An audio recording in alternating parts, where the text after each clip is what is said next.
him. He's dead. Hello and welcome to Improv Autopsy. I'm your host, Stephen Cadwell.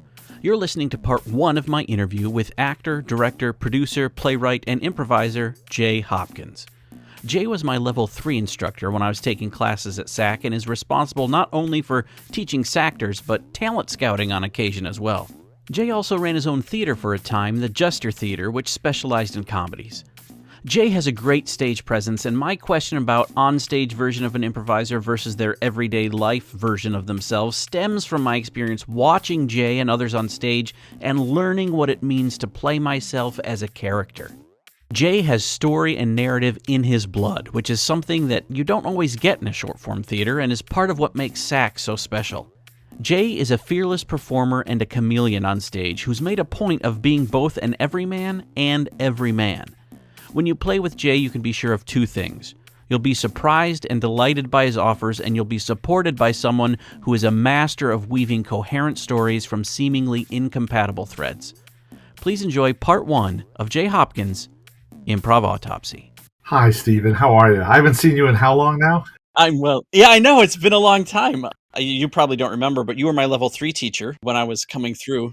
I have vague recollections. By that point, I had been teaching a lot, Yeah. And more recently, I've kind of stopped teaching. I got real burnt out on it. It's really sad, but I was teaching a lot of level 1 stuff recently, and it was like, after COVID, it's a story we'll get to. We'll get to it. Yeah. But I vaguely remember that time period, because I think, when was that? That's around 2006-ish, 2005, 6, somewhere in there. I think it was before that. I think it was probably, it may be 2002, 2003. Yeah. I'll tell you right now, I'm really bad at dates when it comes to this thing. I'll do the best I can. So we would have been over at Amelia Street. Yeah. Right, yeah. Over in the Wide Theater, yeah. Yeah. And I know you wouldn't remember this, but you were in one of the first shows I saw at SAC. And I don't even know why I remember the little tidbits that I do, because they're meaningless and who knows how accurate they are. No one ever remembers. Right. It was you and it was Brendan, and I know there was somebody else. Obviously, there would have been more people, but I remember, so it must have been your team was doing something. And I remember that you were in it. I remember Brendan was in it, and it had something to do with a radio tower of some kind. And that is all I remember. So there's zero reason for anybody else to remember any of it, but for what it's worth. Okay. Exactly. Sorry, I can't remember more. No, I not expected to. But as far as what you do remember, Jay, do you remember your first encounter with improv, when improv first became a part of your awareness or your consciousness? I feel really weird about how I've come to improv. I feel like I'm an outsider compared to the path that everyone else has taken. This is going to sound really stupid, but in 4th grade, back up in Virginia, I was pulled into a play, a class assembly, and we did the story of William Tell, and I was the villain Gessler, but it was a scripted play. But because of that, I think I was tagged for a program back in the day, because 4th grade, that was like 1974 or something like that. And I was pulled into the gifted and talented program. And myself and these 2 other guys, we were pulled out of classes and we did this program. And it was kind of like early theater art stuff. And they said, we want you to make up a story. And we created WEDJ radio. And it was the 3 of us. And we were each doing a different shift of radio. And it was Eddie, David, and Jay. And we thought we were so clever. So I was the night shift DJ. And that's my first recollection of doing kind of improv. Because it was like, you're a DJ. And they gave us a couple records. And then we were like acting like we were doing that stuff. So that's where it started. And I did a lot of theater. I know that it was a lot of scripted stuff. I remember doing some improv in some of the plays. I mean, not like we know improv. It's like I did Anything Goes when I was in high school, and we were told, well, you're the sailors. Go figure out what you do on the ship. So we worked it out, and I was the clumsy sailor, and I'd keep walking when they'd stop, and then I'd stop and they'd keep walking. They ended up throwing me over the ship, and I'd come back on soaking wet, that kind of thing. The first time I remember seeing improv, I have a vague recollection when I went to college in Greensboro, and there's a pizza movie theater restaurant. I don't know what it was called, but there was a group that did some improv there. I remember seeing that, but I never did improv in college. And then while I was at college, I did the Southeastern Theater Conference, and I did the auditions for all the different theater companies, summer stock and stuff like that. And I was offered a job at the Pennsylvania Renaissance Festival And I ended up turning it down because I still had another semester of college to go, and they wanted me to go through October for the festival. And I was like, I got to come back and do school. Foolish decision. But but that was the first, like, someone was trying to hire me to do improv, even though never had any. I had a little training in college in like our level 1 acting classes. We did improv exercises, but not even like zip zap zop. It was all character. Like, what would your character do in this situation? Let's put them all together in a dinner party kind of thing. And then in 1988, I had already gone to SETC a couple times, and Disney had been holding auditions at SETCs before they were hiring. And then in the winter of December 88, I want to say, they had their actual first auditions, and they were hiring for the Comedy Warehouse and for Streetmosphere. I went to that audition. They were trying to hire people who were kind of used to the Southeast. And since I went to school in Greensboro, North Carolina, they were kind of like, yeah, you'd fit this really well. The first 3 times for SETCs that I had auditioned for them, they were looking at me for the Comedy Warehouse, which when they were developing it at Pleasure Island was a sketch comedy show. Okay. And then when they finally held their first real auditions, between the time of SETCs in the fall, like September, and the December auditions, they changed it to a musical review. And I was not a singer. I can get by now, but at that time, I was not a singer at all. And I was snapped up to do Streetmosphere, which is all character improv. So that was my first professional improvising job. So, the history with SAC and Epcot and all that stuff, right? Yeah. SAC, of course, had been heavily involved in Disney. And then, like, I know Dave Russell was involved in the creation and development of a show called Screen Test at the Disney MGM Studios.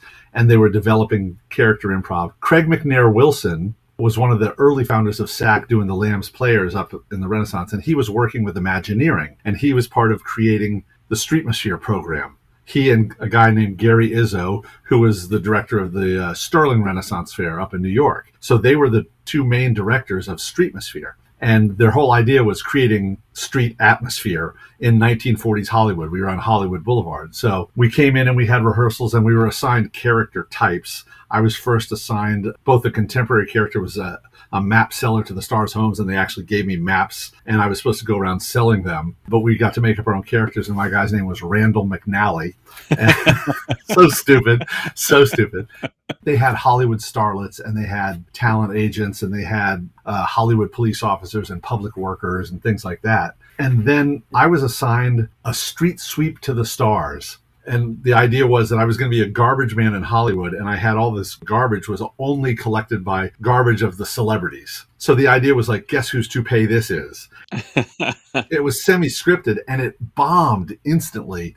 It was horrible because you couldn't flex and talk to the people and everything. And they realized it relatively quickly, and we were able to cancel that and let me improvise. But the costume was like this all white with a mint green pinstripe down the leg and a wedged hat, and I looked like an ice cream seller. And instead of giving me a 1940s trash can, they took a Rubbermaid trash can on wheels and spray painted it gray and put caution tape on it and said, "This is it." And after 3 months' time, when it totally didn't work, they said, "Oh, this isn't going to work. What are we going to do?" And we decided that the character I'd created, Chatsworth Del Rey, we were in old Hollywood, so I took old maps and I was like looking for names of towns. And so Chatsworth was a town and Marina Del Rey was a place. So that's the way I came up with that character's name. And it just sounded snooty enough that here was a guy, the character originally was a guy who had been cut off from his family. And this was the only job he could get because he had no skills. But since that didn't work, we sold the revolving retrospective of rubbish and he became a movie producer. So that was the first thing. So anyway, back to where this all started. I remember us going out there the first couple days, first weeks of going out on the streets in these characters. And I very distinctly remember a day sitting and walking up the street with my character, with my putter and my golf ball, and sitting on the curb of Hollywood Boulevard, there's Joel McCrary, Claire Sarah, Matt Young, and all these people from SAC just like we had stolen their jobs, because they were involved in the creation of it. So I did 7 years at the Streetmosphere, and I did those 2 characters, and then I did a character named Cosmo Flint, who was a talent agent to the Stars, and then I did a different version of him that was Cosmo Flint, who was Hollywood Reporter, with the press badge and everything. And then finally, Felix Fairfax, who was boy wonder director, kind of like a Preston Sturges, Orson Welles character. So I did 7 years doing atmosphere, street improvised atmosphere, learning all Lotzian bits and interactions and audience participation and all that stuff, because it was paired with my acting. So improv kind of came to me that way. And during that time, well, there's the whole Comedy Warehouse thing, and then SAC kind of happened. So that's the early days of Jay improvising. Back in fourth grade, a couple things. One thing is I want to note that you say your first improvisation was the WEJD. Is that what you said? It was Welcome to Radio WEDJ. EDJ. And afterwards, we were so proud of ourselves because we thought we were so clever. And we went up to the teacher. His name was Truman Henderson. And we go, "Did you get it? Did you get it?" Because E was for Eddie and D was for David and J was for Jay. And he's like, "Yes, of course. You're fourth graders." But we were so proud of ourselves. Well, I think rightly so.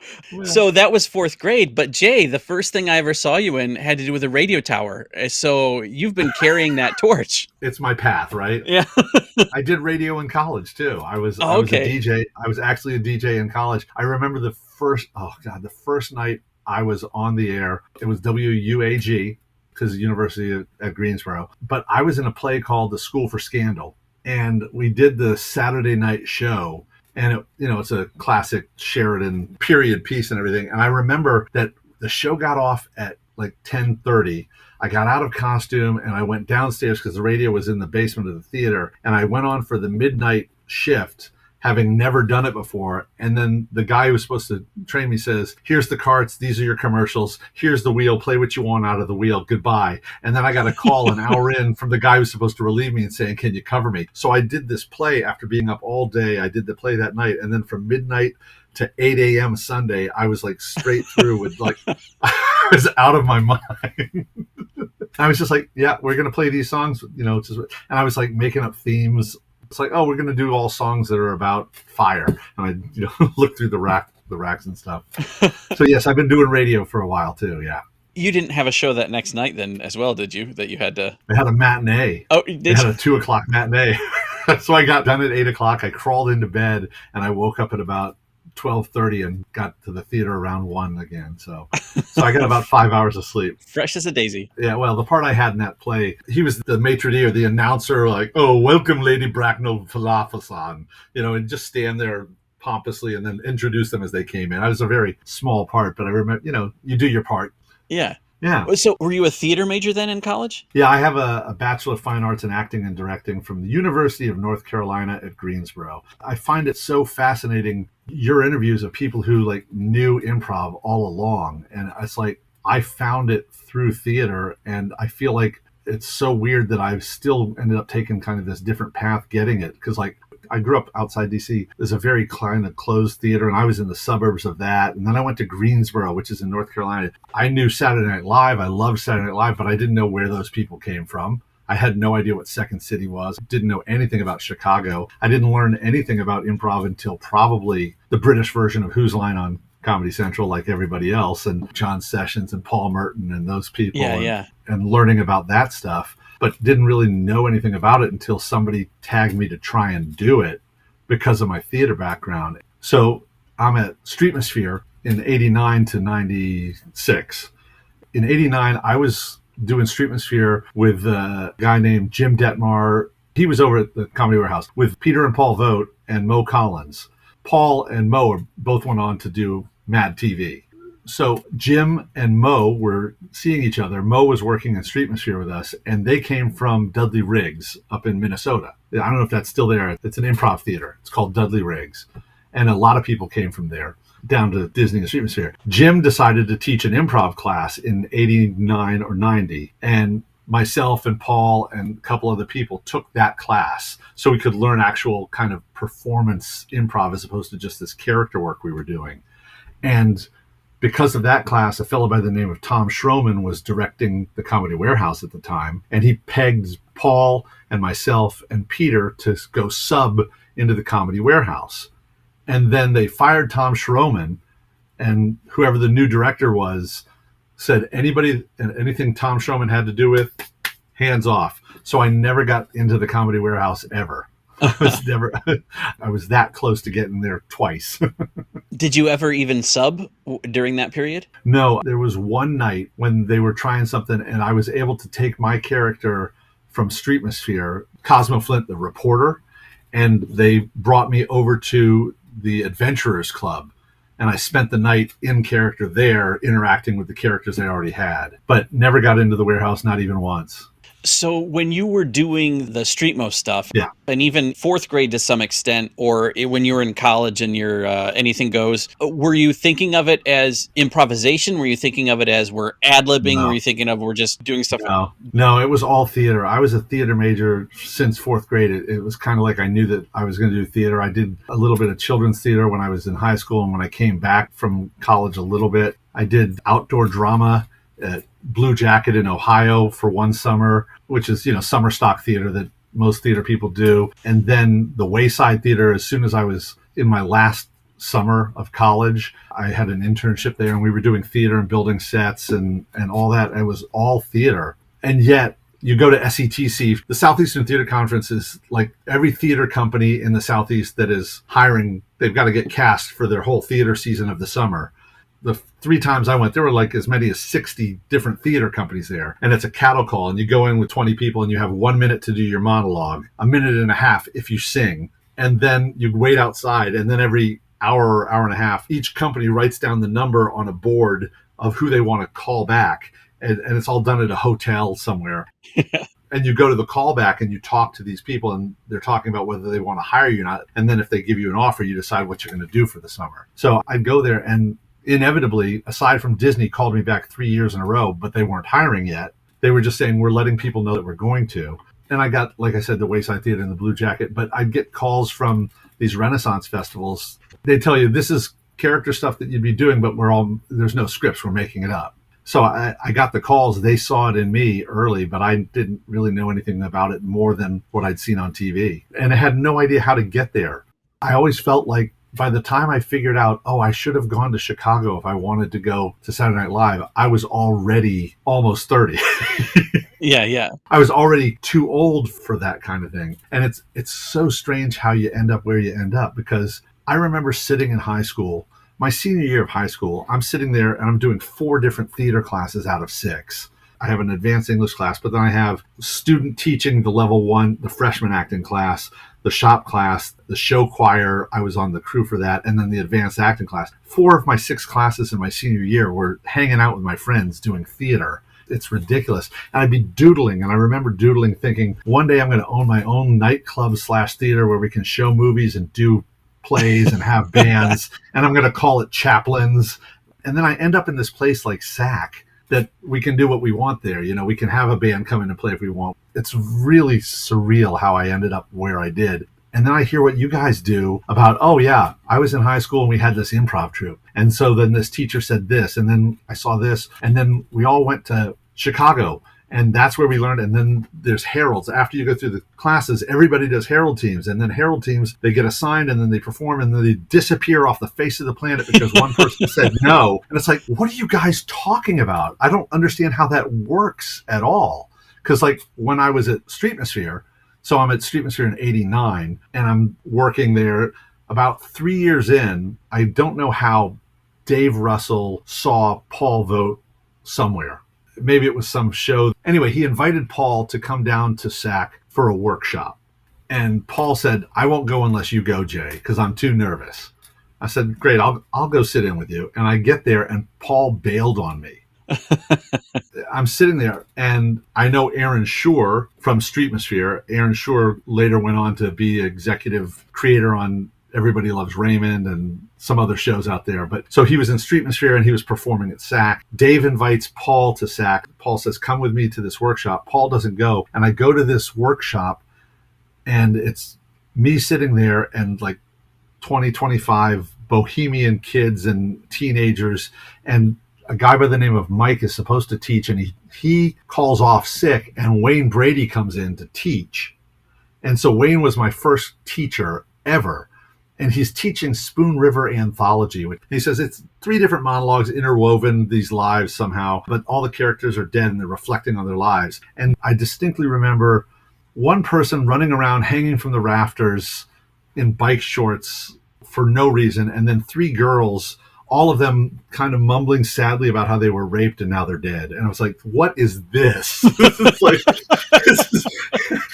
and I'm like,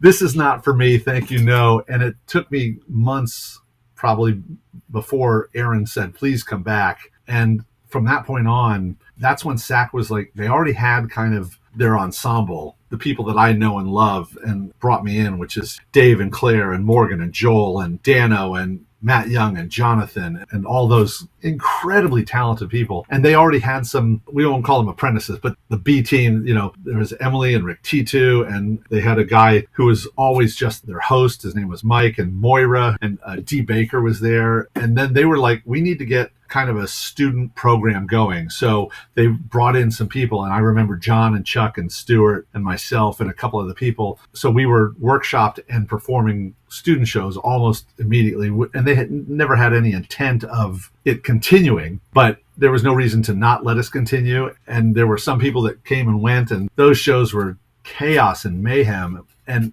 this sounds arrogant, but because I had so much theater background, my recollection, whatever you want to call it, is that I was the guy that knew narrative. So I'd be the guy that would be on stage and we'd do something and people would be jumping around, and I go, no, wait, let me get this straight. You shaved the dolphin's back and now we're going to take it and we're going to build a tower so that we can wave down the pirates. Is that correct? I'd be the guy explaining the story to the audience because it was just this mayhem. And I guess that put me in good stead because pretty quickly it was like John and Stuart and Chuck Snyder and myself and a couple of the people that were there, Lauren Pritchard, a couple of us that were just there all the time. And because of that, I started getting reps after reps after reps after reps after reps. I joined officially September 92 and I've been there since. First it was called Next Gen, and then it was changed and it became Lab Rats. Then it became Generation S or Gen S, and then they split the two, so they had the Advance and so then it was Gen S and Lab Rats again, and then it was Next Gen. But it started as Next Gen, and we were doing shows. We do a show on Tuesday night. We do 2 shows on Wednesday. We do 2 shows on Thursday, and then they were doing 3 shows on Friday and 3 shows on Saturday. And by the time it was 93, 94, I was doing all the student shows, and I was either hosting or subbing in. So I was doing 11 shows a week and getting paid for it in addition to my stuff out at Disney. But I was getting improv rep after rep after rep, knowing what SAC was doing. And they were doing, it was still called Theater Sports before it was called Duel of Fools. So they were doing all this short form, but they were still doing a lot of theatrical stuff and a lot of musical stuff. And there were some shows that they were trying. And then John and Chuck and I, we were writing as a sketch comedy troupe for the show that they were doing a sketch show at SAC called Trendy Britches. And it was just like, I was in the middle of improv camp. It's weird because on reflection, because I came in with all this theater experience and no improv experience, I still feel like I came in, like I was treated pretty quickly, like I was a junior as opposed to a freshman. Does that make sense? Sure. I was like, oh, Jay understands this stuff. Let's put him here. He'll hold things together. And by the way, this is for the record. John Hunter swears to this day that the first time that he and I met, I dismissed him out of sight, out of head. He swears that I was having a conversation and Aaron said, oh, hi, Jay, this is John. And John's recollection is like, I went, okay. And that was the and that was the end of it. Like I just gave him the nod off, and I can't remember being at SAC without John being there. We became friends very quickly and have a sensibility that works really well with each other. And I wouldn't still be there if he hadn't been there. So that's my opinion on that. So I feel like your introduction to improv as improv was through some exercises and stuff you did in Acting 1 in college? Yeah, basically. When it was actually called improv anyway? I think in a couple of level 1 acting exercises. And even then, I know my best recollection of them were character-based stuff, like creating characters through physicality, but changing it up as you're going along. So that kind of improv exercise. And then there would be some character exercises during rehearsals for plays where you'd go, okay, this is your character. We're not doing the play today, but your characters are going to get together for a dinner party, so try and stay in character. So my stuff had always been kind of character and narrative driven, not any kind of performance improv until I ended up at SAC. I feel like I was aware of Who's Line at some point when I was in high school. I must have been. I picked that up sometime around college as well. It's like when it started airing on Comedy Central. Yeah. Seeing that, and again, I remember the first performance improv would have been that. And I was kind of interested and amazed that they were just making that stuff up. I also remember being really mad at John Sessions every time I watched that show because they were pimping him into doing his tricks, and he would Shakespeare and rattle information. It's like, yeah, but they were doing a story. What you're not, getting so mad at that and not being invested in it all. And I, like I said, I do have a vague recollection somewhere in there of seeing a show or two of performance improv at this pizza movie house. I couldn't tell you the name of a group or a person who was in it, and it wasn't clearly good enough that I wanted to keep going, and I was doing too much of the theater and stuff. And so but that's exercises why. I mean, I never got into a zip zap zop until I was actually started the workshops at SAC. SAC was like real early days for them and earliest days for me. Well, it seems that your inroad was very similar to what the SAC sort of company inroad would have been in the Ren fairs and the audience interaction and that sort of thing, because that's basically what you're doing with Streetmosphere, is that type of interaction, which then led to this other thing. And I feel like having a theater background also helped because, I mean, you think about the stage differently if you have a theater background than if you're just coming at it as a layman. John and I were talking about this just the other night. We went and saw Ben Schwartz and Friends here in Orlando. And beforehand, we were talking about the accessibility to improv now has changed so much that everybody's doing it. Everyone can do it. Hey, teachers, come and do this. And it's like, I was always kind of led to believe and taught that theater and acting are a tool for performing improv. And then I was also the reverse of that. Improv is a tool for acting. It wasn't improv as a performance. And I feel like certainly a lot of the people that I ended up teaching right before I got burned out was a lot of people who were there for reasons that had nothing to do with theater or creating, and it was just like really sucking the life out of me on that. It was people who were there for either political reasons or socializing reasons or thought that they could be on SNL without having any kind of training, and then they'd go up there and make the most basic of theater mistakes, let alone improv mistakes. Like they'd walk on stage and face the back wall and whisper because they were talking to someone behind them. It's like, no, we're the audience. We're out here, remember? It just got so exhausting. to like, why are you here? What do you want out of this? There were people there that were trying to make political statements about COVID and I don't have to wear a mask and blah, blah, blah, blah. It's like, that's not what this is about for me. So I just had to stop teaching for a while. I'm only now starting to think about starting up another workshop, but I can't do basic intro stuff anymore. It's got to go to people who have some kind of theatrical background or interest in performance. Because the idea of teaching another housewife because she's got nothing to do, not that there's anything wrong with that, but there are people who are better at doing that now. And I went through that. I went through that already. And I love teaching people who want to learn it, but there's not a lot of people who want to learn it to go beyond anything other than it's a fun thing. Or there's not as many as you think there are. Yeah. Well, and I think that there are a lot of people that even if they want to be in the spotlight, they don't necessarily take it seriously. Yeah. So Chicago, the landscape in Chicago has changed drastically, I think, or there's been a little bit of a tectonic shift. So maybe somewhere between drastically and a little. Yeah, somewhere there. Yeah, the landscape has changed since I was there. Some of it post-COVID, of course. Second City and IO were both sold to groups. And listening to an interview with Sue Messing. I know who Sue is, yeah. Yeah, I believe that's who it was. And she was talking about how different it is up there teaching-wise because now you get so many students who the reason that they're doing it is because they want to be better at their TikTok, the influencer stuff. And it's not about performing improv, but it's about capturing this other thing and making the money on this side hustle and being famous that way. Right. Versus SNL even. Right, which is interesting because, John and I were talking about, how network TV is gone and the sitcom is gone now because everything is streaming and even streaming is getting down to TikTok and Reels and everything else. And he said something that's like, it's really interesting because people aren't writing and creating new content. The way he described it is this generation is consuming themselves. If that makes it, they're looking at themselves doing things and they're showing other people themselves. And then one day, I guarantee you somebody's going to go type, and they're going to write a real basic sitcom that people go, that's incredible. Oh my God, who would ever thought to come up with an idea like that? It's like, because everybody's thinking about how they're presenting themselves now. I mean, even SAC is, you look at the way SAC is performing now, SAC is doing short form improv for so many years. And even that, it's always had that swing between we've got to do funny and entertain the audience, and no, we got to focus on narrative. And it's this pendulum that goes back and forth all the time. And we do our best when we're in the middle there, but it feels like it's swung more to the we must entertain. So it's becoming a lot of having fun with our friends and commenting and torturing our friends and letting the audience in on that. Fortunately, SAC's skill set is so good that the narrative stuff and that still applies, but there's not a lot of like shows that are, we're improvising a show. Yeah. Like Las Vegas Hospital, Dave talked about, they scripted a show with improv. John and I created a show, Nearsighted Justice, which was an improvised courtroom drama, which we took an audience member on stage and put them on trial. And then we were the two lawyers, the judge, and then two people played the bailiff and all the witnesses. So that person never had to say anything, but it was a show. There was a structure, and there was none of this, we're making fun of you or playing games with each other and screwing each other on stage. It wasn't as personality based as it is now. And that's not wrong. It's just different. And I'm kind of striving to find where's the show end of that. Like we saw Schwartz and Friends, and they were great, and it was entertaining and high energy, and their long form was just a lot of sweeps and edits and scenes based on an interview from the audience.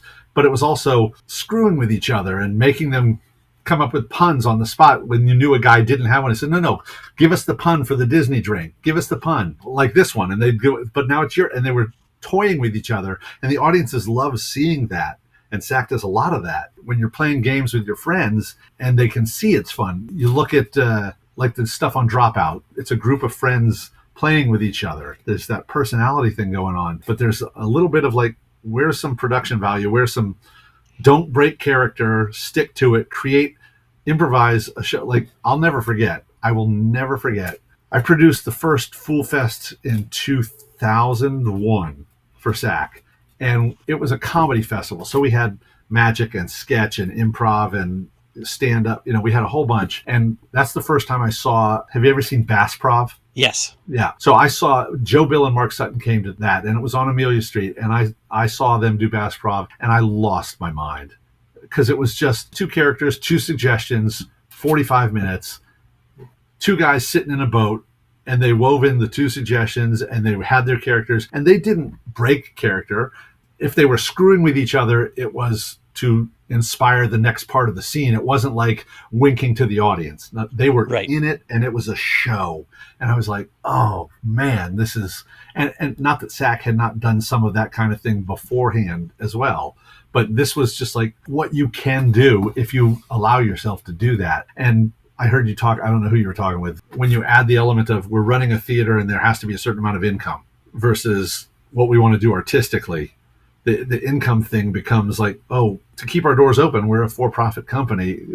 The audience wants to see us screw with each other and have fun and laugh quickly and not have to carry a plot or whatever. So it's like some of the stuff that's been done aspirationally has been great fun for SAC, but it's not around right now as much, Yeah. Well, one of the things I like about the dual format is that I feel like there's room for all of that in between the scenes. Yeah. Especially. So I like that because it's part of the show construct. It's built into the show that, we're all on stage the entire time. So there's going to be banter and there's going to be places for this so that you get to know us a little bit kind of as individuals and can enjoy that fun as well. It goes back to Johnstone. The duel is literally, it's theater sports renamed and rebranded the way we do it. But it was theater sports before. And he created it based on the idea of wrestling and sports because the audience is interested in the stories of the humans. And you're right, the duel, in between, there's room if you allow the personalities of the players to come out. What I'm saying is those personalities are drifting even into the scenes some more now. Right. And it's not bad, it's just different. But there are times when the scenes are the scenes, and those are the things that you love. At least I do. Yeah, I mean, I don't remember any witty banter, any setups or jabs at each other with you and Brendan. I remember the radio tower. Were we climbing it? Yes, I think you were. There you go. Yeah. There you go. But so back to a little bit. Yeah. So you experienced both theater sports and Duel of Fools. You were there through that transition. Yeah. So I joined when it was still called theater sports, and John and I and a bunch of us, we were doing Next Gen. And then around the same time that John and I and Stuart were moved up to like be apprentices, to be the B level, that was when James Newport and Megan White and then Lisa Fredrickson and some of those folks were brought in, and Lyle Moon. So they were becoming part of the main ensemble. And then as we continued to do this, there was the issue of licensing theater sports. And I wasn't in charge of the company at the time, but I was around enough to know that it was like, okay, we're paying this licensing fee. What are we getting? We had one workshop that John Stone came down to. We didn't get a playbook. We didn't get guidelines for the way they were doing it. We weren't getting invited to workshops elsewhere. We were licensing a name, and then as this was going on and the money was going out, then it wasn't going out because no one was checking on it. And then the discussion was like, do we keep paying? Do we pay this back thing? Or what are people coming to see? Well, they're coming to see SAC. They're not coming to see theater sports. They're coming to see SAC. Sure. So then SAC decided, okay, well, we need a name for the show. So then essentially they changed the name is what happened. And it kind of came along the lines of like, well, let's start all branding things kind of together, which is why Duel of Fools came up. And around the same time we hosted the first comedy festival was Fool Fest. And then our late night shows, this was right as the Honkies had left and James was now the artistic director and you were coming in. So we were doing the Fool Jam. And so our late night jam show, but we were trying a little bit to brand things, but ultimately people were coming to SAC. Yeah. That's where that came from. That's why it's not called theater sports, as far as I recollect. I have a question there because I just saw actual theater sports go up in Rhode Island not too long ago. Yeah. And I expected it to be a lot more similar to the Duel than it actually was. Right. Is the Duel what SAC was doing as theater sports, or was it modified more than that? Not much more. That's what SAC was doing, because like I was there when they hosted at least 2 of the international tournaments, and they had people coming from all over the place, Canada, London, whatever. And we invited teams to Fool Fest from Japan and South Africa as well. And it's like everybody kind of did their own thing around the idea of it's a sports competition. At one point I was invited up, I was sent from SAC up to the Iron Improviser up at Loose Moose where Johnson was. And one day was theater sports, one day was Maestro, one day was Gorilla. And their theater sports up there, they would do, first half would be students doing it, and second half would be ensemble. And then, I mean, when SAC started, I remember this, their judges were specifically, this was a narrative judge, this is a game judge, this is an entertainment judge. And it was not like comedy sports, which was so sports oriented that it got in the way of doing the improv. It was very looking at the theater side of it, but still broken down a little bit more. SAC was always about the audience, Yeah. And most the theater sports that I'd seen elsewhere was not as focused on that as much as it was concentrating on the stories they were creating or whatever. It was different enough when I went and saw it. It's like, oh, okay, I don't have a problem with us changing what we're calling it, because it's different enough. You can't copyright the idea of 2 teams competing against each other. Right. And everybody's come up with different versions of Maestro that we did at SAC is different from the one that he created up there in some tweaky ways. The way David Charles did Gorilla is different than the way he did Gorilla up there, creating kinds of polish and structure.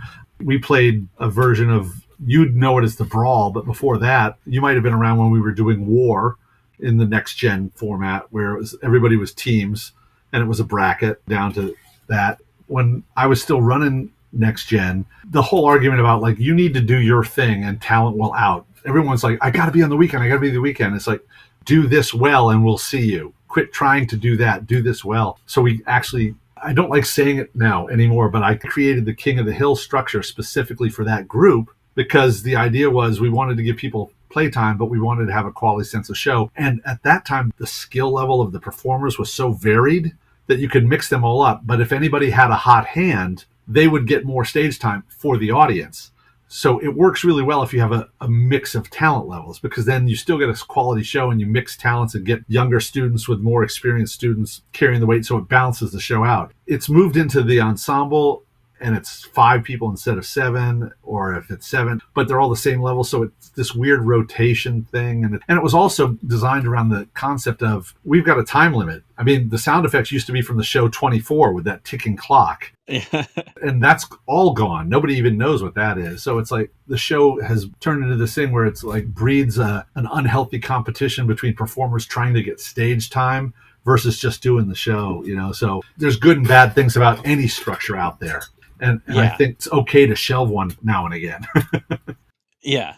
And as far as the theater sports show goes, I found it very entertaining, but after I was like, I still think I prefer the duel to this, but it made more sense. When you read it, it makes some kind of sense, but then when you see it, it makes more sense. Fascinating to me that, it's very different depending on where you go as well. Yeah, which is strange because I've seen, I want to say 2, maybe 3 comedy sports shows, one in Indy, and I actually went up to DC where I'm from and was invited to sit in on a comedy sports show. And I think no matter where you go, comedy sports is the same everywhere you go. Yeah. Like, I mean, it might as well be this is the set list and they pass it around. Yeah. I remember sitting in DC and the 2 hours was almost entirely endowments. Like 5 things was one thing that we did, but then there was another that you went out and it was another guessing game. It's like, could we just do a scene? It was very strange. It's very tightly structured. Yeah. Which really surprises me. It's kind of the, did you see The Founder, the McDonald's movie? Yeah. Michael Keaton, right? Yes. Yeah. And he's like, no, you're not a franchising company. You're a real estate company, because if you own the land, then you can dictate what the restaurant serves. But if you don't own the land, then they can do all these things that you don't want them to do. But it feels very much like a McDonald's, like we want you to walk in and know what you're getting. Right. Sort of a thing with comedy sports. And there's good and bad with that. Yeah. But I feel the same way. That's still always going to come down to the performers and what they're giving to the audience. I mean, we could walk in and referee and jerseys here at SAC and say, okay, these are the games that they're doing. It would still be a very different show than you'd get from someone else because of the personalities. I don't know how heavily you are into sports. I'm not heavily into it. But do you know what banana ball is? No. Okay, so there was a minor league team in Savannah. It's not the National Baseball League. And they were doing everything they could, and they were entertaining people, and people would still be leaving after a while. It was just the game was too long. There were problems with baseball. And this team said, we're not doing this anymore. And they started a team called the Savannah Bananas. And it's literally a party. And there's weird rules like if there's a walk, then the guy at bat can steal first base. The entire team has to touch the ball before they can try and tag him out. So you see them doing this dance in the middle, passing the ball to each other like the Harlem Globetrotters to get the ball to first base before the guy steals it. And it's while the game is going, there's entertainment and dancing. And they got guys in the outfield on stilts pitching from second base. And it's just baseball, but it's literally a show that they tour to different stadiums. It's just a show. Yeah. I think the point was, depending on who's playing and how they're playing it, it's going to be different. Is that what happens to baseball when there's too much banter between the players and setting up and sabotaging? I don't follow baseball enough to say, honestly. I just know that we went and saw Savannah Bananas game, and it was very entertaining. Yeah. I think it's these guys who are really talented, and they're not major leaguers, but they're entertainers, and they get to play their sport. They found a way to make their thing entertaining that people want to come, and they're making a living at it, which is a lot of what I think improv can have the history in. I mean, there's a lot to be said for not doing sets and rehearsals and short runs of shows that have already been created, or trying to get an audience to come in to see a new show. It's really hard, and sketch comedy is one of the most expensive and insane prospects ever because it's so many props and so many costumes and so much rehearsal for 3 minutes, and then you got to do that 10 times in one show. It's like the fact that SNL's done it as long as they have is incredible. They're absolutely incredible to be able to do that, and they have the resources to do it. But to get there, I mean, when we were doing Trendy Britches, the SAC was doing a comedy show. They could only do that once a month, and they could only do that by inviting talent from Orlando to go, you guys write your sketches and bring them in, and we'll read them and decide what makes for a good show. But Joel and Dano and Steve Pernick, they would write 1, maybe 2 sketches that would go into the show, but then they'd bring people in and they'd put together a show as a variety show that way. So in the middle of my time at SAC, I met Diana, my wife, and she was Dave's assistant, and she was working for Dave daytimes, and then I was working night times at SAC entertaining, and we never saw each other. And so we decided that we would start Jester Theater, and we decided to do Jester Theater as an all-comedy theater. That's all we did was comedies, and we did 2 improvised shows, but the rest were all scripted shows. We did musical comedies, we did farce, we did slapstick, romantic comedies. We did all these different comedies. And that was a market that wasn't happening in Orlando. And after 10 years, 10 seasons of Jester, and we paid everybody and we finished in the black. But our last show was this beautiful show. Do you know the movie Harvey with Jimmy Stewart and the Invisible Rabbit? Yeah. Yeah. So that's based on a scripted play. And we did that. And we were renting out at the Shakespeare in the yellow venue. It's a cast of 9 people and our crew, myself and lighting and props and stuff. And we were charging, I want to say $20, maybe 25 for a ticket. And when we would produce, we'd try and figure, okay, if we can sell a third of the house, we can break even. And we want to do a little bit more to pay everybody. Everybody gets paid. They know what they're getting paid going in. And we were up against, I want to say, Nicholas Nickleby in the big theater at Shakes, which is 2 4-hour performances back to back. One night is 4 hours, the next is 4 hours. And they included a dinner thing and they were charging $120 a ticket and they were selling out. And at the end of our run, we couldn't pull a third. We were only able to pull a quarter of the house. And after 10 seasons of that, we're like, we can't keep doing this. It's just Diane and myself. We were hoping more people would want to come on and direct and create. And everyone's happy to do a show with us, but no one wanted to keep building it. Yeah. And it was exhausting and it was taking up our time and it was filling up our house with props and costumes and scenery. And we said, this is the time to stop. We've done 10 years of great shows. Everybody's been paid. We're in the black. We're proud of what we got. We can keep the name if we ever want to produce anything again. We're in golden shape. Let's go. And then all of a sudden, everyone came out of the woodwork. You can't stop Jester. We love what you're doing. And it's like, no, you don't. If you loved it, you would have bought tickets. And that was the time. And I'm not mad at anybody about that. It was a valuable lesson, but it goes to what I was saying. It's like, there's great reason to do improv. You don't have to worry about creating a new season of interest that will draw enough people in to see something different. And when we found something with improv that people absolutely adore. Do you think that they'd be selling out Nicholas Nickleby today? I don't know at $120 after COVID. This was 2016, I think. But they do have heavy subscriptions for a lot of Shakespeare. Like they're doing the history dramas over 3 seasons and the Richard III and Richard the whatever and War of the Roses. I think they're essentially the professional theater in Orlando, and they have a big subscription base. But Orlando's a very strange town for theater, in my opinion, because as you know, because of the theme parks, there is so much amazing talent here. Yeah.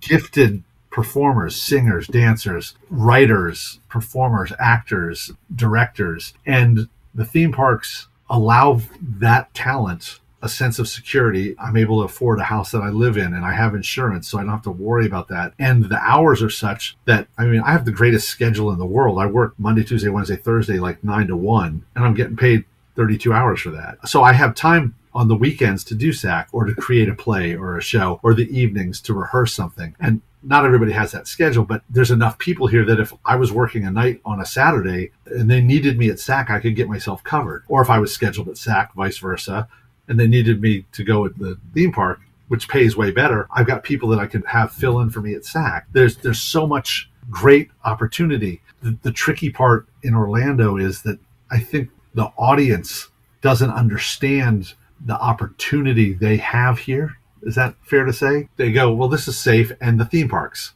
we know what this is. Oh, we got the Florida Film Festival. We got the Shakes. Fringe is the strange beast. I would never badmouth. I've been involved in all but the very first Fringe. But if you look at their audience, it's the same people. I don't see it expanding. And they're trying to solve that. They've got new board members and things like that. But in the middle of it, you're doing it. It just has this, hey, my dad's got a barn. Let's make some costumes and put on a show. It's very few of them go on to become the next 25th annual Putnam County Spelling Bee or Disenchanted that go to Broadway. People like Chase and TJ and Mike Delamont have learned how to get out of Fringe and tour and create those things for bigger places. But the Orlando Fringe doesn't always feel that way because you get those big names come in that the audiences go, I know them, I'm going to see that. And you miss this small thing. And some of the small things that are being created in Orlando, not all, there are people who all have their intentions to create wonderful things, but some of them always have that feel to me of like, this is my one time of a year I get to do something.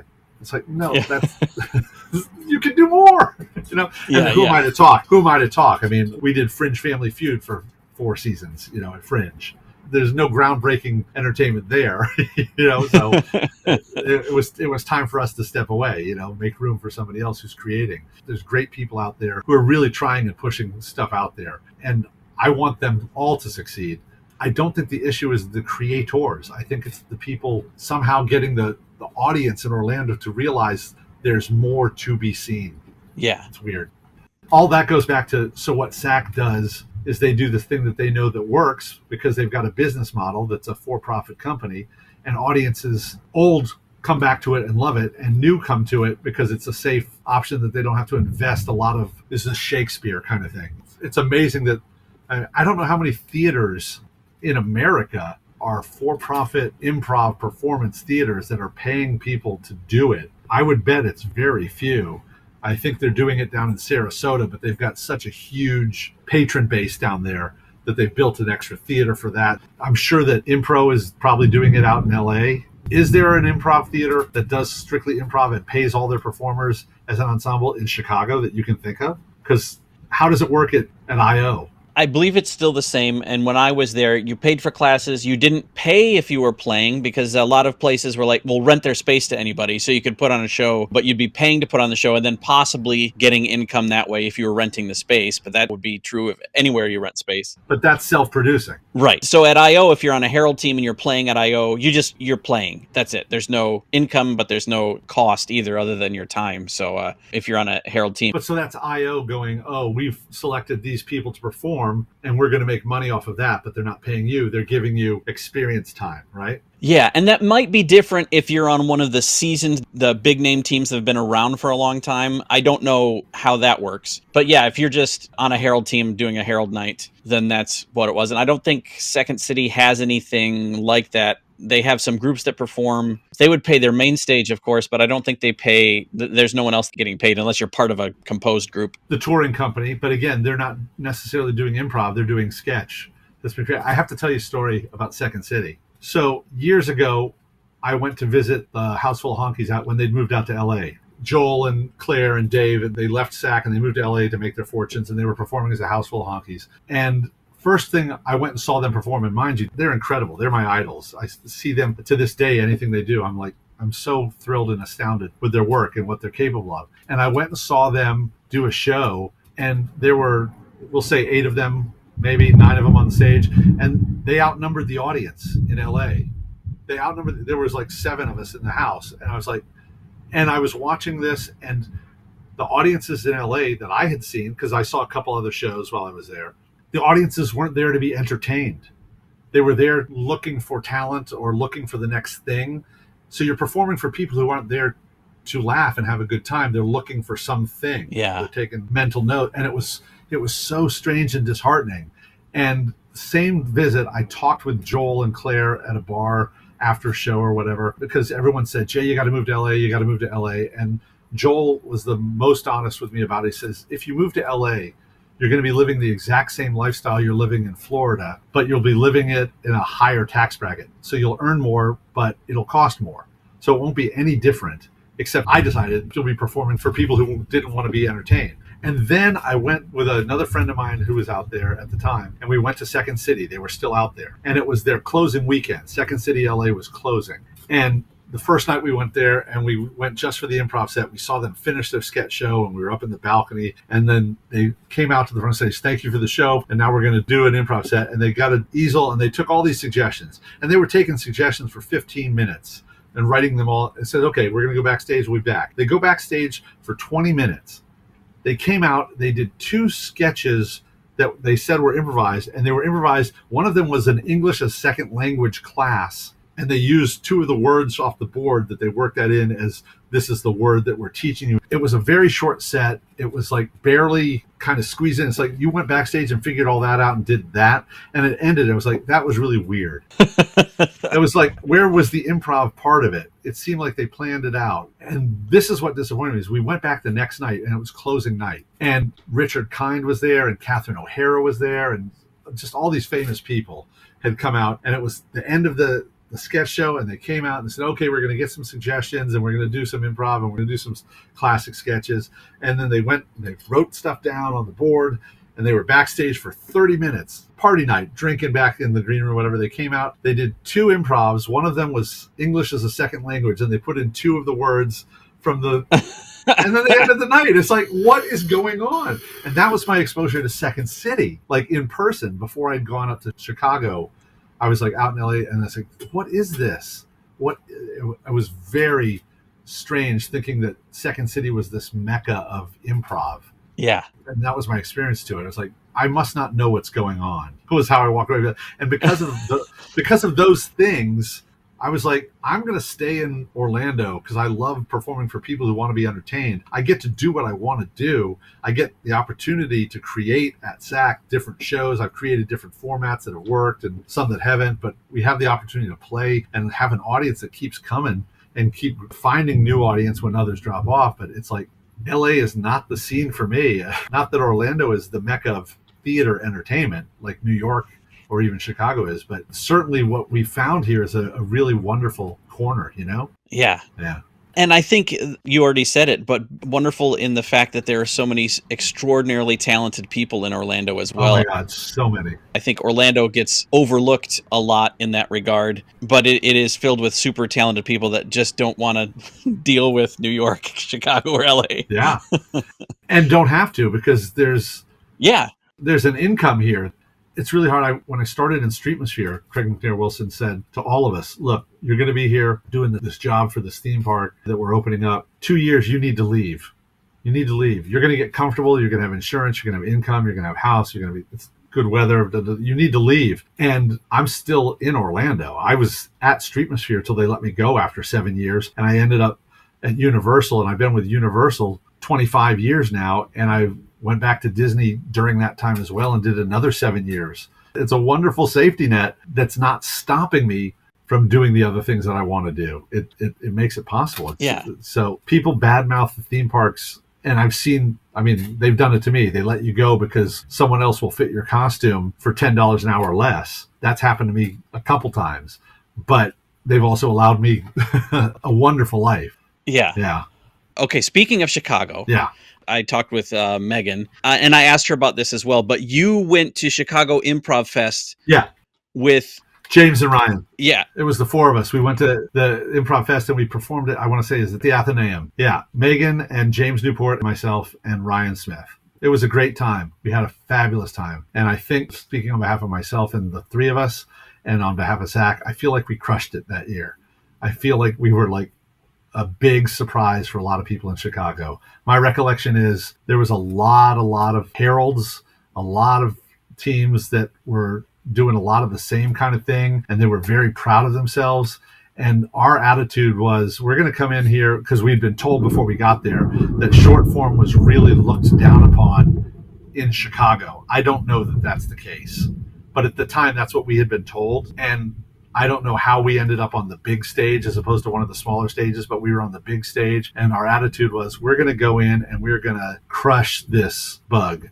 And I remember distinctly, we did this and we were killing, and this was laughing, and it was going great. We decided we were going to do an ABC Shakespeare should have said musical, all 4. And that was our closer. And I remember us crushing it, and it was such a good time. And the only other thing I remember about that festival was there was a group after us that closed out the festival called Schadenfreude. I don't know if you've ever heard of them or not. I feel like they were a sketch show. They did something, and then they said, thank you very much. And then we'd also like to thank, and they introduced somebody else who came out, and they took about, and we'd also like to thank, and it just kept going and going. And this group came out, and another group came out, and then the curtain opened, and there was a marching band that they were thanking, and it escalated till there were literally 75 people on stage just taking a bow.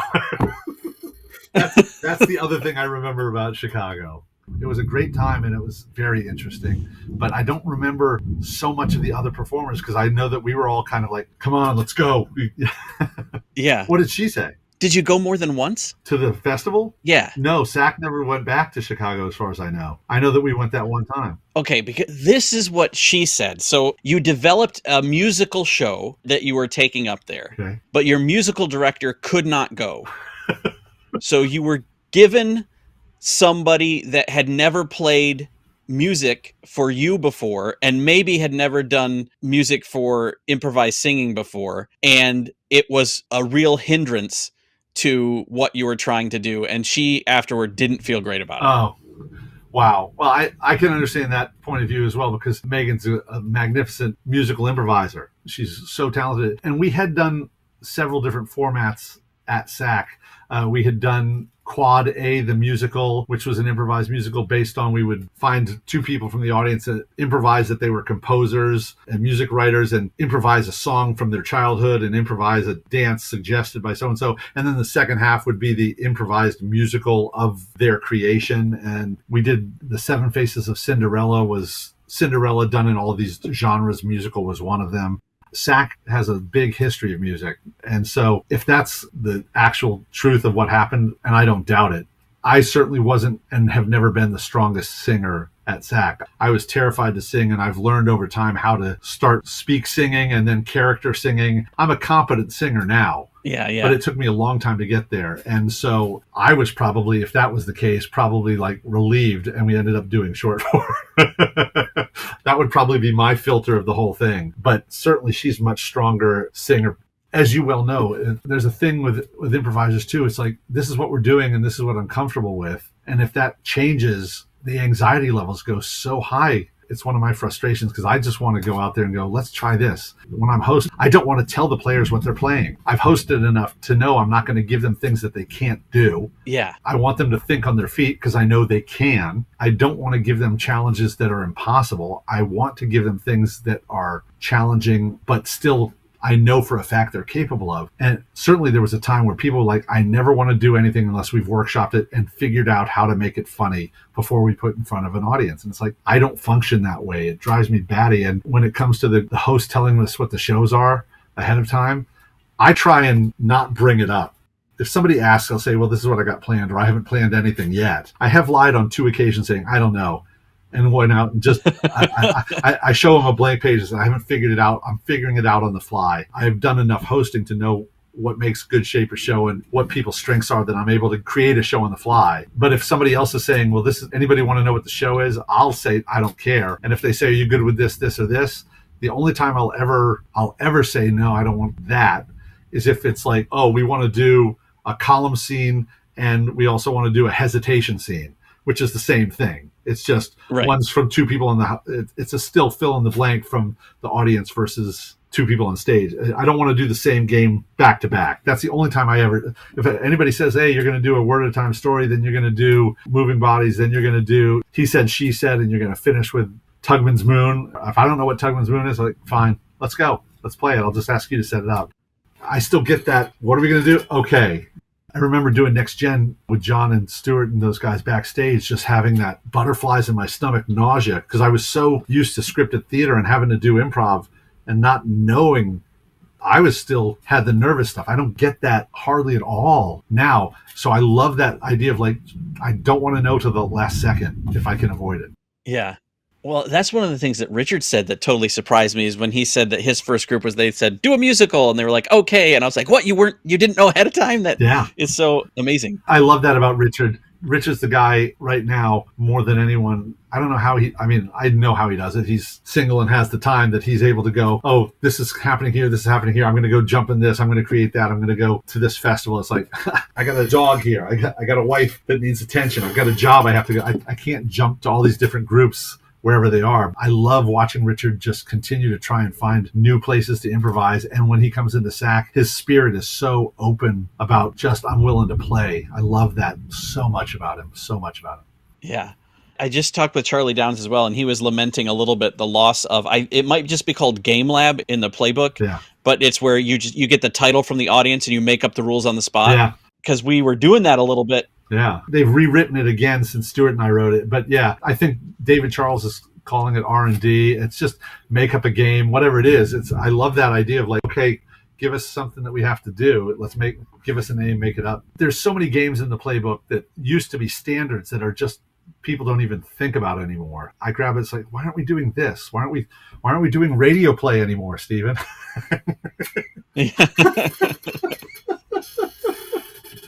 I don't know if I ever did radio play. Really? Oh, radio play is one of those ones. I know we did it a lot over on Amelia Street, but it's the best where you get 2 or 3 microphones, set them center stage, and put the players at the microphones, and then you turn out all the lights. And you do a radio play where you're just doing voices and somebody's doing sound effects, and in the middle somebody improvises a commercial. Then you go back and you play it like an old time radio serial.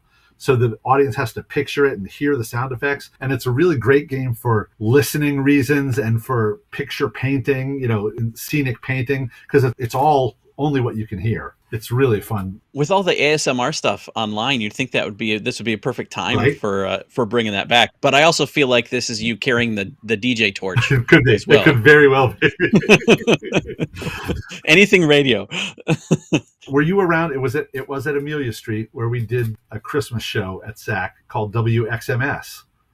Were you there for that? No. That was after you. Or if I was there, I wasn't there for the show. I think you were probably coming in right after that, because I know it was Ryan and Stuart and myself, Matt LaRue. Anyway, it was at the Amelia Street in the Pinky Lee's Theater. It was such a bad show. It was so bad.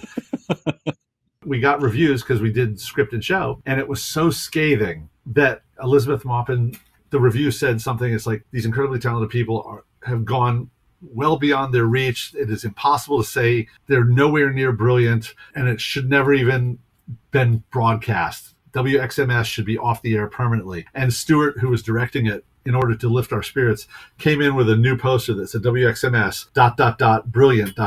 Elizabeth Maupin. So that was the quote. That was the quote pull he was able to take out of it, because it was so scathingly bad. It was so scathingly bad. But that was a radio play as well. But it wasn't. It took place at a radio station. Maybe there's a theme there. I don't know. In terms of games, and I'll tell you how I remember this, and it might not be accurate, so you may not even have been a part of this, but it had come up in a couple other things recently, I guess, as terms of being played. But I remember, this is Amelia Street, in the green room, just kind of leafing through the playbook, Yeah. and finding Feet of Hen and saying, "What is this?" And I feel like you and Clark were like, "Oh, we'll show you how to do that." And then going out there, and it wasn't like it was hated, but I feel like the audience was really just confused the whole time. And I don't remember anything about the performance. I can't tell you about our performance about it. I can tell you, Feet of Hen, to my recollection, again, mind you, Stuart and I, we got a hold, when we were still Next Gen, got a hold of the Bay Area Theater Sports Playbook. And they were organized alphabetically or whatever. And we were coming up with our own stuff at SAC and new stuff. And we wanted to make our own playbook. And we decided, rather than alphabetically, we were going to do them in categories. These are narrative games. These are musical games. And we compiled and wrote this, and in our genius sold the book to SAC for, I want to say, $300 each, maybe. I don't know. Something stupid like that. And it's a great playbook. It's a great playbook, and I'm proud of it, and I'm proud of everything that's in it. So as we're collecting all of our games, anything that had been brought to us by other people for festivals and such like that, but Jonathan Mangum, one of our SAC founder, performer, hero idols, was and is an amazingly physical performer. And I believe, to the best of my recollection, that he created Feet of Hen as of this game, that we're going to play a very serious scene, but we're all going to walk like chickens. It was similar to Monster Piece Theater, where you're doing a very serious scene about family going bankrupt, but they all have to be done in Muppet voices. It's like, so I'm sure that when he did it, we saw it, and it was hysterical, because he just, long, tall, skinny, lean guy, just found a way to move like a chicken. So we had seen it, and I'm sure Clark and I had seen it and maybe even played it once or twice, and we're like, you guys know what it is? Yeah, we'll play it, and jumped out. And I'm sure that we probably went out there far too confident to pull off this scene, thinking we had it all down. It is a game that should be done sporadically, but it should be done. Yeah. And I want to say that it's Joel Warren who recently, within the last 2 years, really cracked the code, which is, he has found a way, and he'll tell you this himself, he finds a way to plant himself either far upstage or all the way downstage, looking away from whoever he's in the scene with, and just standing as still and as quiet as he can, because the audience has been told, we're going to do this serious scene, and we're going to end up having to walk and move like chickens. To stay as still as you can for as long as you can, because that sense of suspense of the audience is like, how's it going to come out? And then at some point he'll just be there going, why did I do that? Because. And then that's it. It's just one turn, and then the audience releases, and then they can start building little pieces and moves. Yeah. And then you got to get to a blackout quickly because there's nowhere to go after everyone's, around. It's about the suspense. But yeah, I doubt that I was able to pull it off with the confidence that you recollect. Well, that's really interesting. And that's a part of that puzzle I think that I was missing, because I think that's brilliant, the suspense part, because I think I'd had someone recently mention the juxtaposition of the serious and the physical comedy. But my recollection is in terms of whenever we tried it, because I feel like I was actually in it once where we tried it. And I may be conflating that with my memory of you and Clark being confident in the green room, like my own experience of it, and just projecting that on what you guys did. But I feel like we just leaned into the physical with no suspense and no serious anything on top of it. And it just kind of fell flat. If you try and sell we're chickens, it's like there's nowhere to go with that. And it's ignoring the heart of it, which is the contrast. It's the suspense for the audience. That's part of the game. It's like, how are they going to do it? And then the seriousness and the absurdity contrast. We're playing the scene as seriously as we can and as dramatically as we can. We're not creating absurdities, like, oh, for God's sakes, the marshmallow factory is going to overflow. We're not doing not doing that kind of scene. We're doing something really grounded and human. And then the contrast of that is what really makes it. And, those two things, I think, make that scene really wildly entertaining. But you shouldn't do it every single show. You shouldn't do it more than every 3-4 weeks, every 4 weeks or 6 weeks. It's a good one to pull out. Yeah. When I was teaching a lot, especially levels 1 and 2, it's like, look, improv is a tool for acting. It does not have to be funny. I have seen full-length improvised dramas. I've seen full-length improvised Shakespeare. It is a tool for performing. It does not have to be funny. I pair that with the idea that you are already inherently funny, because I do this exercise. It's like, everybody think of the first word you can think of when I say the word apple. And 12 people around the circle, somebody goes computer, banana, orange, pie. Everybody thinks of something different. You might get 2 people who say orange, but out of 12 people, most of them all come up with something different. I go, this is why you're funny, because the audience is going to suggest apple, and you're going to think computer, and they're going to think pie, and you're going to do a scene about Apple computer, and they're going to go, oh my God, that's so brilliant. I never thought of that.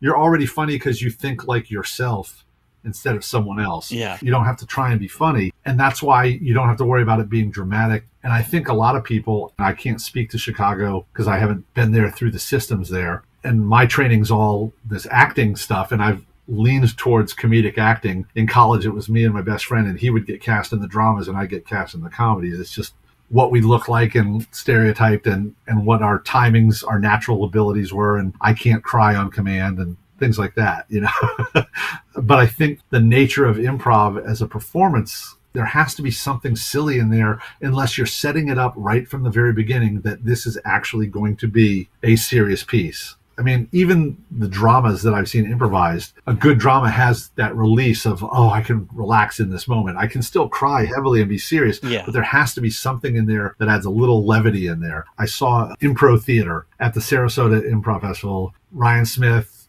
Lisa Fredrickson, Edie Patterson, and Dan O'Connor. And they focus on improvising in the style of authors. And they brought Twilight Zone to the festival.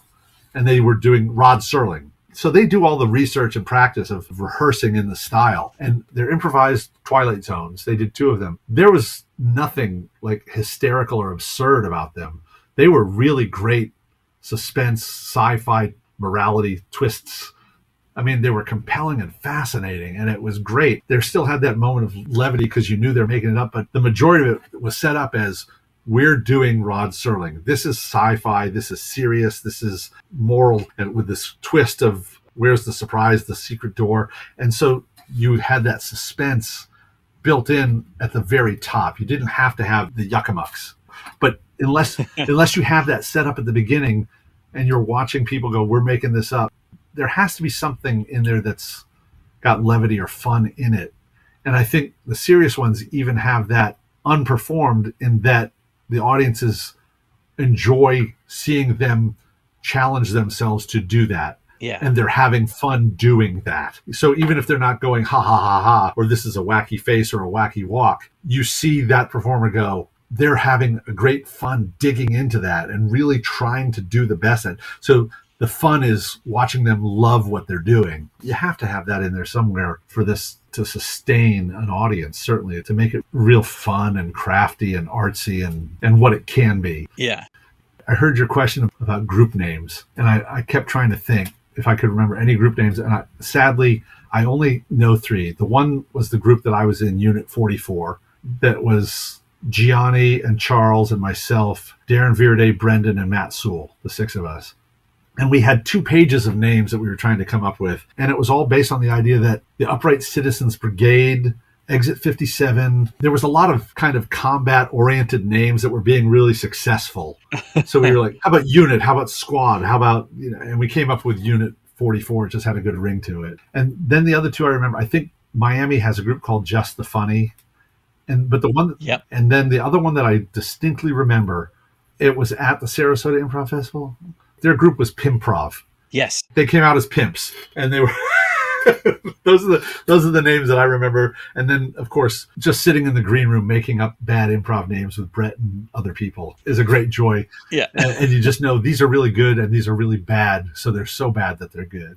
Yeah, I feel like some names lend themselves to be like, oh, that's a great band name, and some names are like, that's a great improv name. But there's also some that are like, oh, it's a fine line. It could go either way. That could be a band or an improv group, and I'm not sure which, but that works for either.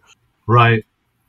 So you said you were part of organizing the first Fool Fest. Yeah. What can you tell me about the Fool Fests? What I heard about from Megan was saying that it was a beer and Red Bull and pizza fueled weekend of chaos. It was. At least one of them. Yeah. So in 2001, in the past, SAC had already done a couple of international theater sports tournaments back over in the Church Street space. And of course, that was when Dave and Claire and that group had been there and were still heavily involved in theater sports. We moved over to the theater garage over there on Amelia, and they were gone. And we decided we wanted to do a festival. And again, we were down on numbers. James was artistic director and managing director, and we were all producing and creating, and the ensemble had gotten, like James, Megan, Ryan, and myself were doing every show. And then Clark and Matt LaRue and Richard and Lauren were there as well, to the best of my recollection. And I'm sure others. And then finally Brendan came in, Mark Baratelli. But it was a tight time right there with a small ensemble trying to keep the bills down and the theater open. But we decided that we wanted to do an improv festival. Well, we decided to do a comedy festival. And so I became the producer of that because everybody had what they were doing. Stuart was doing sales and stuff like that, and Jill was sales, and Lisa. So we decided to produce a comedy festival. And we took submissions and we set it up very specifically to be all comedy. We were trying to do stand-up and sketch and improv and music, any kind of comedy people wanted to do. We wanted them to come, and we were guaranteeing people in town 1 performance and people from out of town 2 performances. And we were splitting the door with them, I think, but we were guaranteeing parties and swag. So there was a lot of pizza and beer and stuff like that. We were in the Amelia Street space, but the theater garage space across the hall was still available, and we were using that as well. So we had 2 stages going, and we had, I don't think they were called available cup holders then, but it was Jeremy Lamb from Houston. They came in and did a really cool format of improv. And there was a group called Plain Cake Donuts, but there was also a sketch group that they came in and they did a sketch about the audio commentary director's cut of the Baby Got Back music video, and you hear it playing in the background, but they're talking about it. So there's that sketch. And then there was other sketch groups, and there were 2 or 3 different stand-ups, and we had a whole bunch of different stuff going on, which was really exciting. I do remember Bass Prov being at that very first one. I do remember somehow Jeff Davis coming. I believe he was with the Honkies. He came back with the Honkies, I think, and played. Yeah, that's what it was. So we just had all of this stuff going on, and I really enjoyed the idea of it because it wasn't just improv, and it showed improv in a light to me that was part of this bigger community. There was a show, Jeremy Lamb, who is now part of Available Cup Holders, I think. When we did the first Fool Fest, he was just out of high school or college. and he had a bunch of people with him who were still in college, and they applied and they came in. The name of their group was Well Hung Jury. And they had 2 shows, and they came and they brought some of the best known albums of all time, like Purple Rain, Thriller, whatever they were. They were like 6 or 8 albums that everyone knew all the songs on. And everybody who had a ticket, they took their ticket and they put it in a bucket to vote for one of the albums. And then they announced at the top of the show which album got the most. In this case, I think it was Thriller by Michael Jackson. And the tech had that. Their tech had that up there. And then they would get a suggestion. I want to say it was Astronaut. And they started improvising a scene. But at any point, hopefully they were leading towards one of the songs. But at some point, the tech would hit the song and they would tie into their story. So they did the whole album as part of the musical. So they were writing a brand new musical unrelated to the album, but the album was being used. Oh, and one of them crushed and one of them bombed so bad.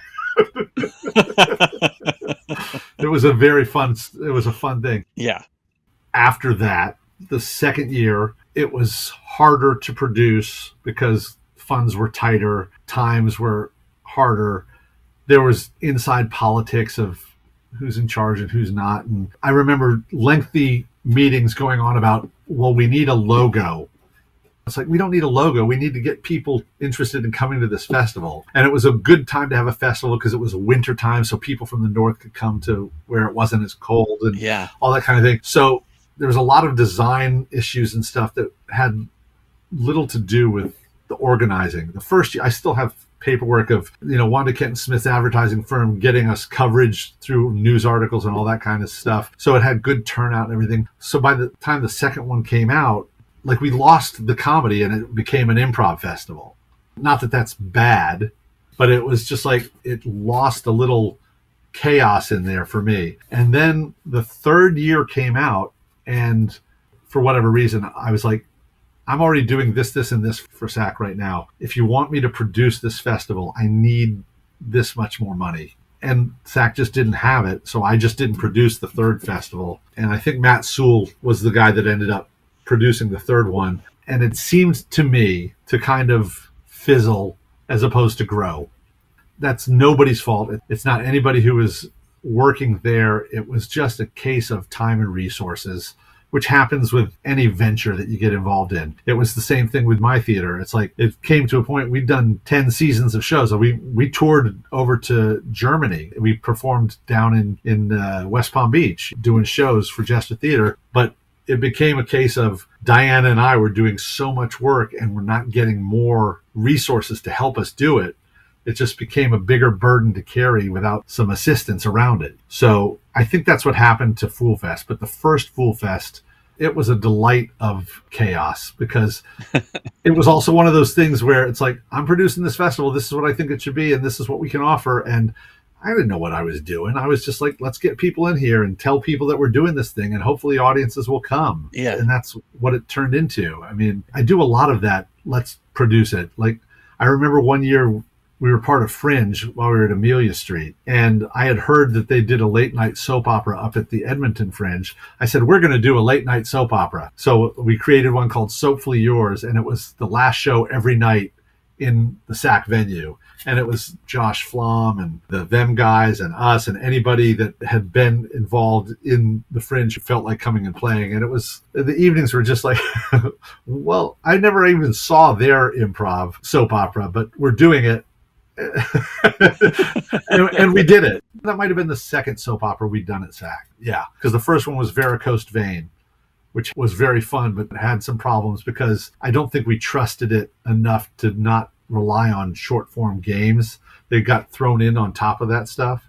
So then we did this Soapfully Yours one. When I went up to the Iron Improviser Festival, I then, after that was done, I went up to Edmonton. That was in Calgary. I went up to Edmonton to Loose Moose Theater, and I visited with Jacob Bannigan and some folks. And I went to their theater, Rapid Fire Theater, and it was a Wednesday night, and they seated about like 180 in their theater, 150 at the time. And I went there on a Wednesday night to see, they've been doing a soap opera there called Dynasty for years, like a dozen years, I've been told. And I went there on this Wednesday night, and there was easily 125 people there on a Wednesday night to see this soap opera. And they were improvising a Western, and there was 3 sets on stage and a director, and the characters would get called in and everything. But I went up there and I'm sitting there in the house and I'm talking to this lady who had heard of SAC coming to the Fringe festivals before. And I said, this is really great. So look at the size of this turnout on a Wednesday night. She goes, I never miss it. I never miss it.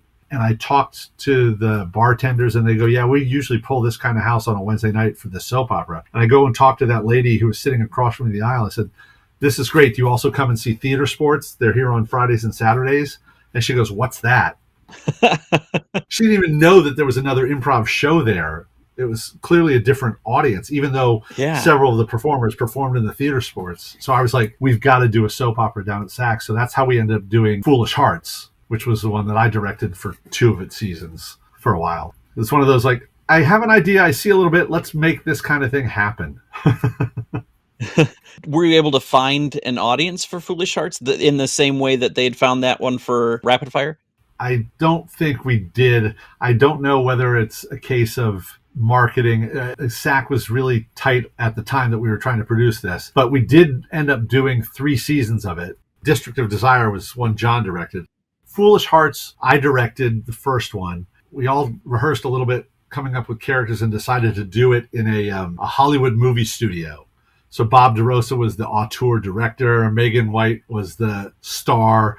Ryan was the robot actor. Matt LaRue was a stuntman. And we had these 2 simple sets. This was a dressing room. This was an office. And I would write these elaborate programs of the characters' descriptions and mock bios just because it was fun for me to write. And we'd give those out to the audience so they could know what the characters were. And then basically I would go, I want to see, meanwhile, over at the Starlet's dressing room, actor comes in to complain about how he was treated on set. And then they would just improvise that scene, and then I'd cut them off to go to another scene. The director's job was to try and create conflict characters that would move a story forward. But wherever they went, they went. The second year I acted in and James directed, but it was still the same thing. I was still writing the program, but it took place in a brewery town up in Wisconsin, I think, and I was playing the town sheriff, Birch Durbin.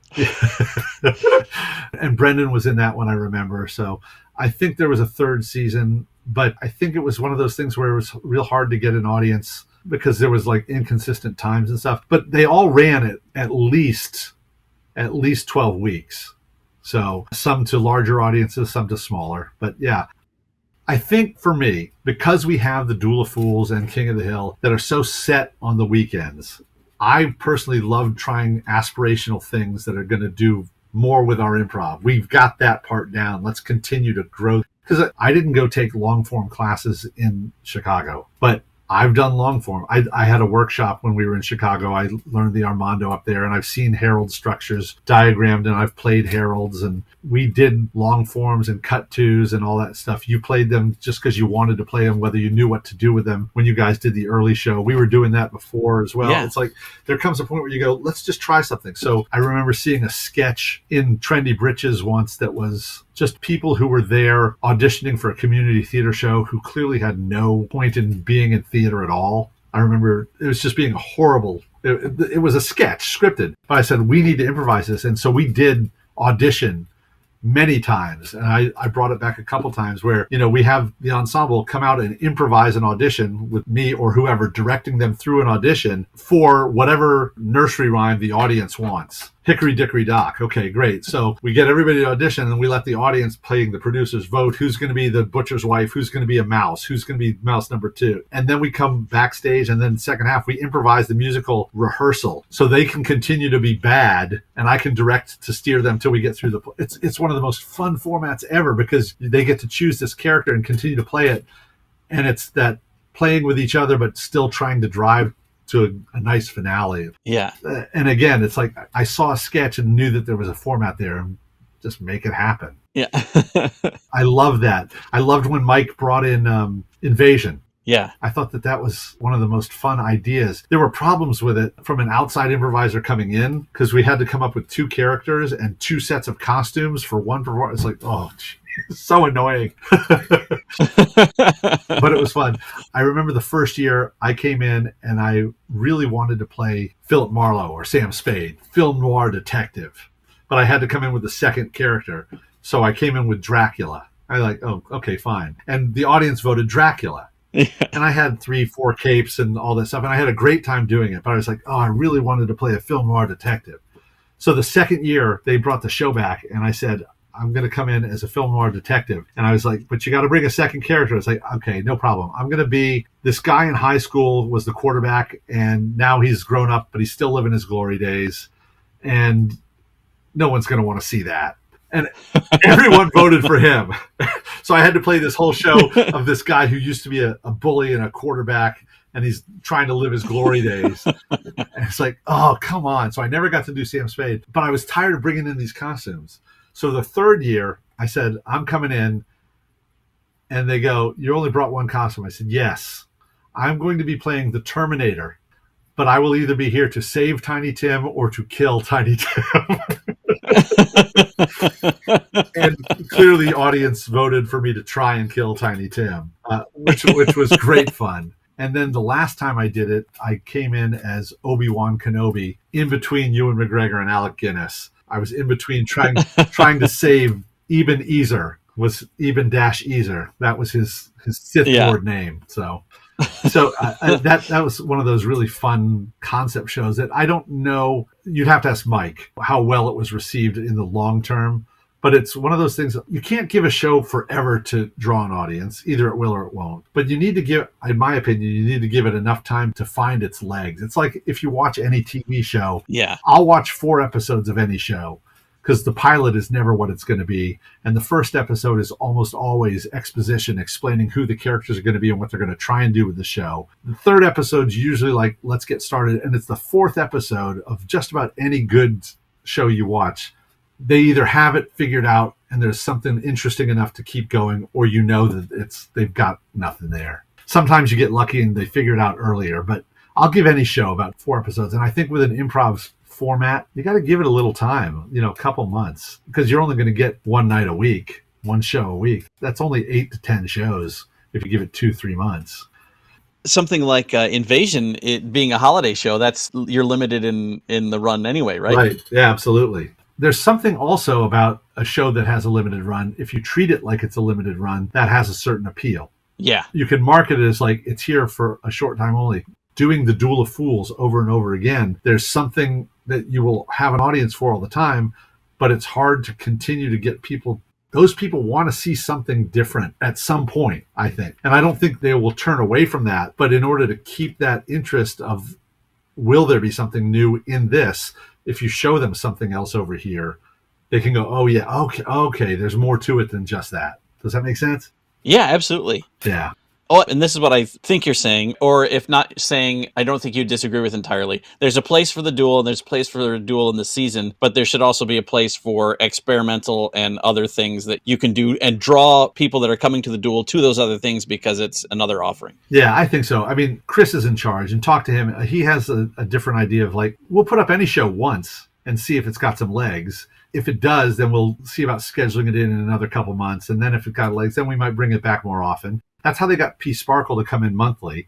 But P. Sparkle had an audience outside and he brought them with them. And it's like, you can hope that people will want to go somewhere and create an audience. But I've been at SAC long enough that I don't want to go somewhere and create an audience and then bring them with me and give away half what I've created. Yeah. Unless they're investing in me as well, which they do. SAC does. If I have something like, I tried improv bingo for a while and it has great potential, but as a cast, some people didn't feel like the play part of it. We were doing it like it was a lodge meeting, the Elks Lodge or something, where we'd come in and do the business part of the lodge, and we did Robert's Rules of Orders and get past that so we could get to play bingo with everybody.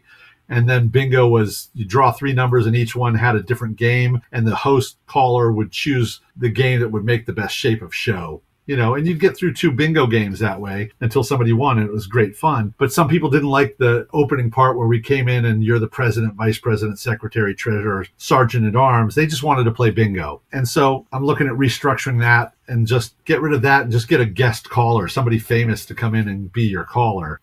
There's opportunities to just do the same stuff in different ways. That's what makes it great. It's what makes it great. Yeah. I like coming up with some new stuff. Not that I don't love doing the same thing, but there's opportunities there that I can't speak to the finances of it. They've got a brand new theater that they've got a 10-year lease that they got to make work. You can't just, hey, tonight we're going to do this new show on Tuesday when we would normally have a class that's paying in here. Right. I get it. I 100% get it. Yeah. Yeah.